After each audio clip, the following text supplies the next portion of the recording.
Happy Father's Day po. Mabuhay ang ating mga ama at ama ng ating tahanan. May katabi ho kayong tatay or yung asawa nyo or yung mga tumatayong tatay, pakilay hands po natin at tayo po ay magdasal.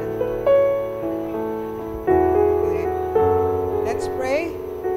Heavenly Father, we gather before you today with hearts full of gratitude as we honor and celebrate the fathers and the father figures in our lives.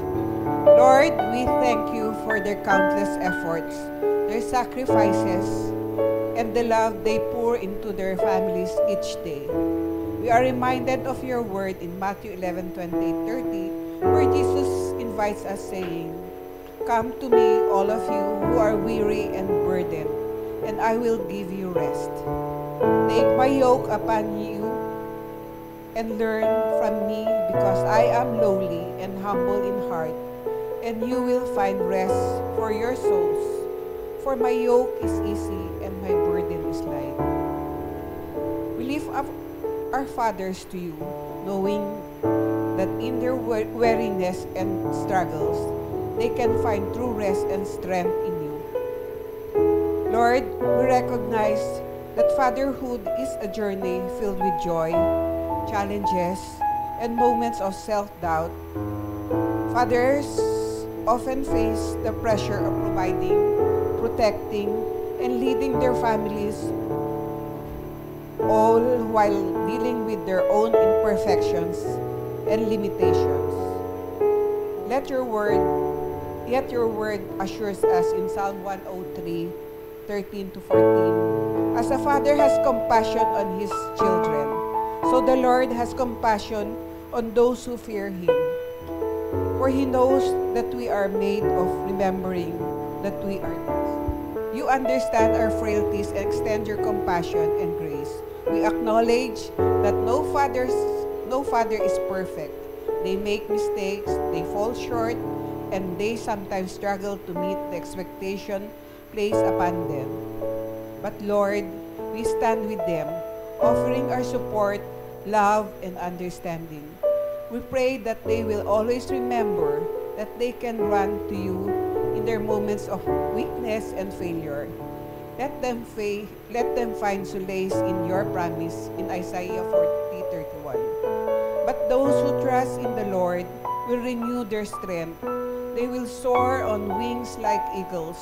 They will run and not become weary. They will walk and not faint. Inspire these fathers with the wisdom of those who have recognized the profound impact of fatherhood. As James Walden once said, "Children have never been very good of listening to their elders, but they have never failed to imitate them." Let their lives be a shining example of faith, integrity, and love that their children can emulate. We also draw encouragement from the words of Clarence Woodington Kellan, who stated, "My father didn't tell me how to live.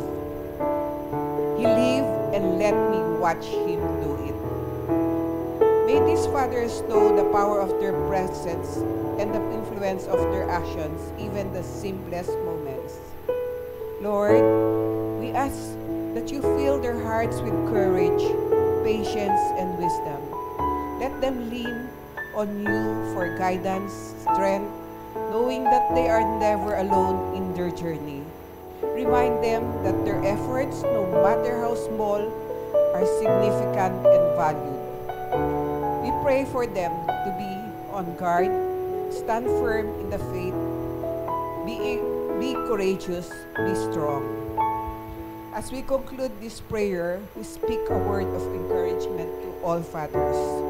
May you continue to walk in the light of God's love, knowing that labor is not in vain.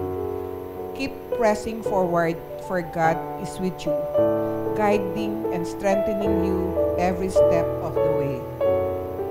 Have I not commanded you? Be strong and courageous. Do not be afraid. Do not be discouraged, for the Lord your God will be with you wherever you go. In Jesus' name we pray.